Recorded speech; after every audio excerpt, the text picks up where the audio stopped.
तर छगन भुजबळ यांना कोण कशाला गोळी मारेल असं मनोज जरांगे पाटलांनी म्हटलं। फडणवीसांनी भुजबळांचा डाव समजून घ्यावा असं जरांगे पाटील यांनी म्हटलं आहे।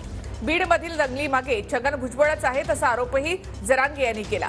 तर मला गोळी मारली जाईल अशी पोलिसांची माहिती या भुजबळांच्या वक्तव्यावर जरांगे पाटील यांनी सडकून टीका केली आहे। काल विधिमंडळात देखील बोललेलं आहे की माझ्यावर हल्ला होण्याची शक्यता आहे।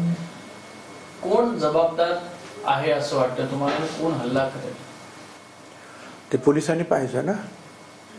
तेवढं मला माहिती असतं काय तर मी पोलीस घेऊन त्याला पकडून आणलं नसतं ना आतापर्यंत।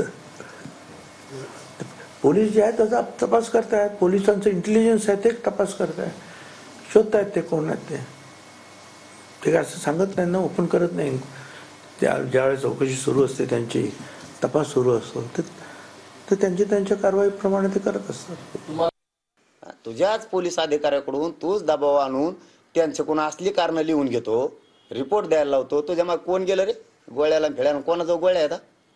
तो ह्याच्यात तोच हाणायला लावलेला आम्हाला अंतर्गतल्या गोळ्या आमजवळ 2-2 खिशे भरून येत तशाच हे जामीनवर। यामुळे याला सरकारला असले खोटे नाटे आरोप करून माझ्या जीवाला धोका आहे।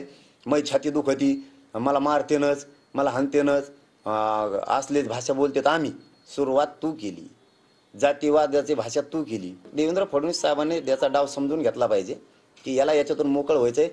तुमच्या सुद्धा किंवा तुम्हाला सुद्धा होरगळून येऊ पुढे जाईल।